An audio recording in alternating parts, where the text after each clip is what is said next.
Hello guys, welcome back to ptet.chemistry channel. So in this new lecture tutorial series as part of stoichiometry and the mole concept, following on from what I have done with balancing chemical equation. So right after balancing chemical equation, we'll consider this thing called ionic equations.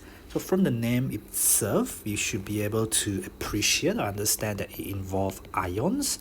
Ions are charged particles, so we are no longer just talking about covalent compounds and that kind of thing, but we need to show the ions because it involves ionic equations. As part of the Cambridge curriculum or any other 16 to 18 years old curriculum, which include the O-level, the IGCSE or whatever you call it, wherever you are in the world, the 14 to 16 years old would learn ionic equations right after they have learned balance equation. So it looked worrying to start with, but you should know how to work it, and hopefully by the end of this lecture tutorial you will have a better idea how to work it. So ionic equations can be written for this reaction called precipitation reactions. So there are a couple of reactions that you should know, one of which the case study is called precipitation reaction. So it comes from this word called precipitate. So the solid that you get when you mix some liquids together, you get a solid, and this solid that is formed is what you call a precipitate. So this is the noun. The noun is the name of the solid that precipitates out from mixing two liquids together. So the liquids are clear liquids, and then when they precipitate out, they form a solid. So a solid comes out from mixing two clear liquid together. That's why this reaction is called precipitation reaction. Make sure you can spell it correctly, because Cambridge can ask you, or any example can ask you, name the type of reaction. So suppose you mix together a solution of sodium chloride. This is a solution of salt. These are table salt, by the way. We don't call it table salt. Chemists will call it as sodium chloride, NaCl. And a solution, so as you can see, a solution means it's completely soluble. And if you have done a little bit of paper 3 or practical chemistry, you will know that silver nitrate there refer to silver plus 1, which is silver 1, NO3 minus, which is the formula of nitrate. So silver nitrate is just AgNO3, and sodium chloride is just NaCl, as shown here. So the sodium chloride solution, so if they are completely soluble, because they are solution, they are in water, so they are written as such, meaning aqueous and aqueous, to show that they dissolve in water. Silver nitrate solution, again, it's not a solid, it's a solution, so it dissolves in water to give you this aqueous Ag plus ion and aqueous NO3 minus ion. As shown here, the aqueous means in water, in solution. Alright? So what happens when you mix them together? So of course, ions with like charges will repel each other, just like the cations and the cations, the Na plus, the Ag plus, they will repel each other. Then you have Cl minus and the NO3 minus, they will repel each other as well. But then if ions of opposite charges meet, then depending on how strong they're attracted, they can form, there can be exchange of ions. So these things belong together initially. So the NaCl belongs together initially, and then you have the NO3 minus and Ag plus belong initially. But once they are in solution and you mix them together, they can partner up such that you get NaNO3 or AgCl. So this is what it's saying: when the opposite charges meet, not necessarily your original compound, will they form a compound? Will they precipitate out, or will they remain soluble? Alright? So here, this is a equation to show the Ag plus coming together with the Cl minus to give you AgCl. Earlier we have these 4 ions as a result of mixing the two solutions together, and this actually happened to be one of these things called solubility of salt. So eventually, when we come to salt preparation, we'll cover this idea on solubility of salt. It's a series of guidelines. I say guidelines because it's a series of kind of rules, but instead of saying it's rules, I want to better clarify as guidelines of how some salts, depending on the cations or the anions, they are soluble. So in this case of chloride, Cl minus, if you have done paper 3, which is practical chemistry, or you call it a different paper component in your IGCSE or any other exam, test for chloride is you add aqueous silver nitrate after you acidify the silver nitrate, as you will see in your table of analysis in your practical paper. But remember, in a theory paper, when they ask you these tests, then you will not have the table to refer to. So you really need to know. You will see a white precipitate. You do not see silver chloride. You will see a white precipitate forming, and that white precipitate is a result of this precipitation reaction. The silver chloride is insoluble in water. That's why it's a solid. It precipitated out from the Ag plus aqueous, which was soluble, from the silver nitrate, and the sodium chloride give you the chloride, which was soluble, to give you the chloride ion. And therefore, in these precipitation reactions, we don't show the NaNO3. Essentially, what you have is you have Ag plus what was it just now? NO3 minus plus Na plus Cl minus. Then you will get Na plus Cl minus plus Ag plus NO3 minus. So I haven't written down the stat symbol yet, but remember we started from aqueous solution, and then you have these Ag plus and Cl minus. They will precipitate out, so they will not dissociate into ions in solution. It will not exist as such. In fact, how it exists as is, it will not exist as these or these. Instead, it will exist as AgCl solid, meaning to say they don't dissociate into the ions. So you get a Na plus aqueous and NO3 minus aqueous. As part of these solubility rules, all sodium salts are soluble in water. All nitrate salts are soluble in water. Again, these are a series of rules which you will come across a few topics from now again. So the Na plus appear on both sides of the equation. Therefore, you can cross them out. The NO3 minus and the NO3 minus appear on both sides of the equation because they are soluble and soluble ion. This is insoluble, so they don't dissociate into Ag plus and Cl minus like these, so you don't cancel them out.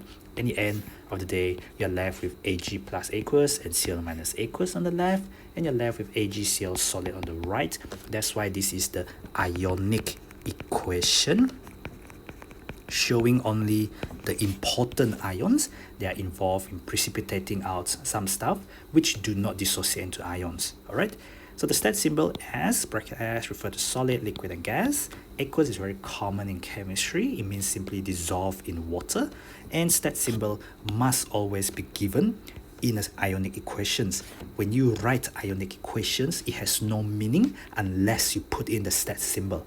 In a normal equation, you can forget the stat symbol unless the question specify it specifically. But for ionic equation, even if they don't specify it, if you don't put it in, it has no meaning whatsoever to the reader, because you don't know whether it's a solid, liquid, or gas unless you tell the reader that you know what you're talking about based on this series of rules guiding you, guidelines for the solubility of salts.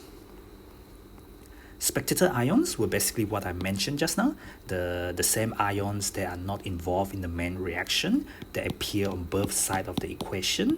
So these Na plus and NO3 minus are just swimming around as free ions on the left hand side, and on the right hand side they also dissociate into ions. They don't precipitate out because all sodium salts are soluble in water, all nitrates are soluble in water as part of this solubility of salt. So I mentioned that a couple of times now.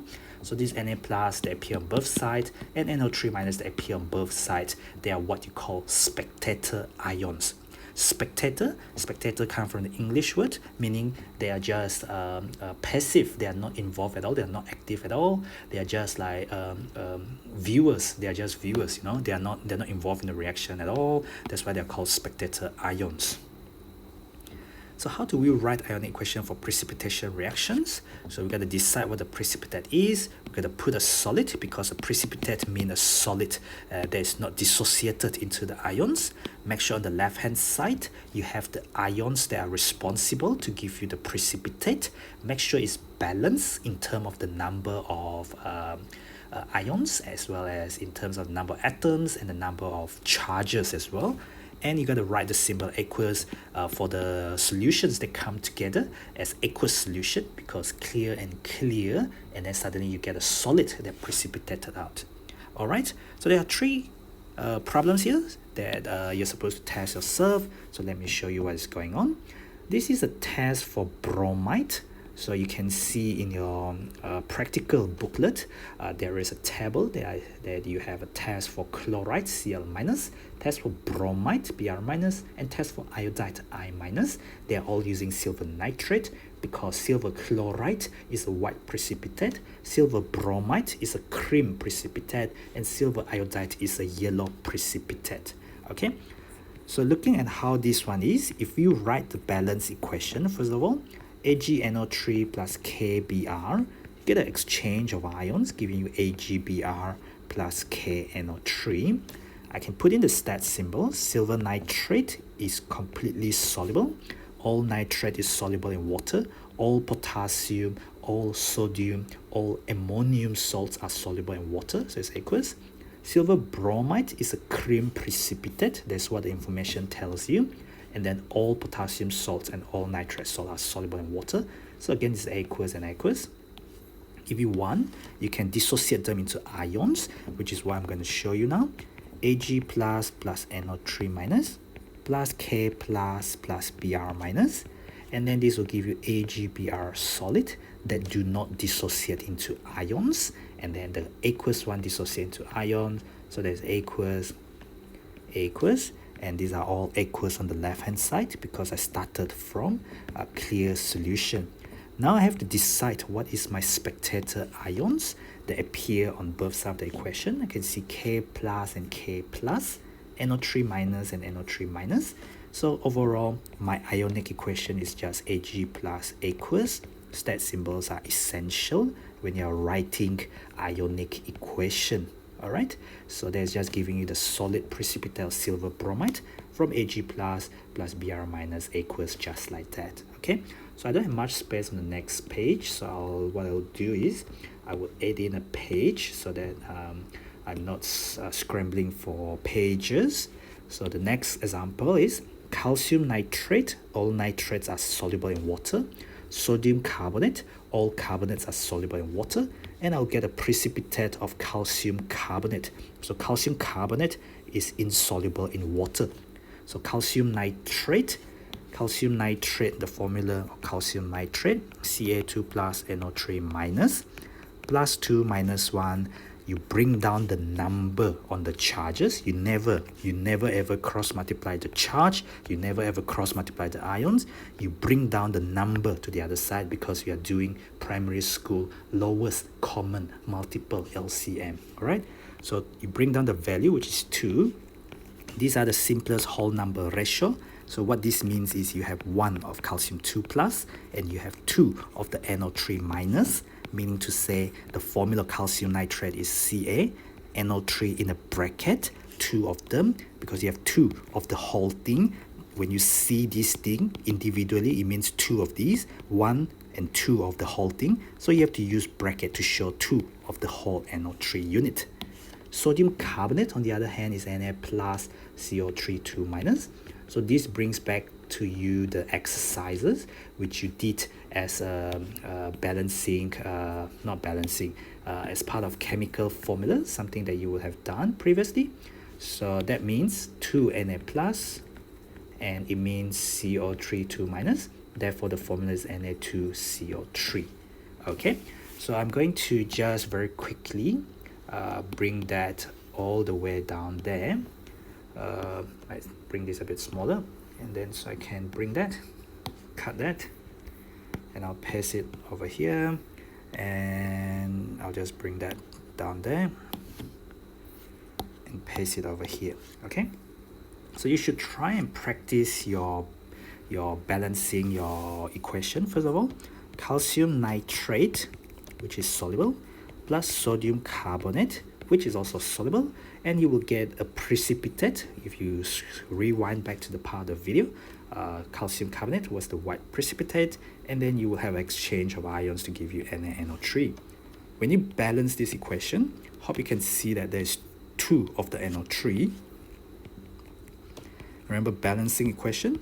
So we're not concerned about the charges because these are all correct formulas already. Ca2 plus CO3 2 minus, 1:1. Na plus NO3 minus 1:1 ratio. I have 2 of this nitrate, I have 1 of this nitrate here, so I put 2 in front. That means I have NaNO3 and another NaNO3, so altogether I have 2 of the NO3, because 1 of it times 2, I have 2 of the NO3. I then have 2 sodium. 2 sodium here is balanced. I have 1 calcium, I have 1 of the CO3, and this is multiplied by 1. Of course, I know carbon and the CO3 2 minus, but when I'm balancing equation, I just want to make sure that the atoms are balanced out, and these are a group of atoms, polyatomic ions. We consider them as a group of atoms. It's easier to balance them if you consider them as a group. CO3 here, you got 1 of it, and here you have 1 of it, so this equation is nice and balanced now. Now we know about the importance of stat symbols here. So these were solution, and this is the solid, and this is a solution. So you could break it down into the ions if you want to, but straight after this, I will show you a shortcut in writing this kind of ionic equation. So what we have is this thing on the left hand side. So what I have done is this 2 nitrate. So I don't write this thing. This is wrong, because now they dissociate into ions. It means 2 of the nitrate ions like this. It means 2 of the sodium ion. You cannot write Na plus bracket 2 at the bottom, because that is simply part of the formula. Now they dissociate into ions in solution. It means I have Na plus and Na plus, 2 of them. The calcium carbonate is a solid, so it's a precipitate, and it does not dissociate. It remains as such, all right? So the NaNO3 means I have 2 of the Na plus and 2 of the NO3 minus, and I have to put in the stat symbol, so A equals and A equals. So at the end of the day, we are trying to cut out the spectator ions. So the calcium 2 plus is A equals, the NO3 minus is A equals, everything on the left is A equals. The calcium carbonate does not dissociate into ions because it is the white precipitate. So the 2 Na plus and the 2 Na plus, the 2 NO3 minus and the 2 NO3 minus.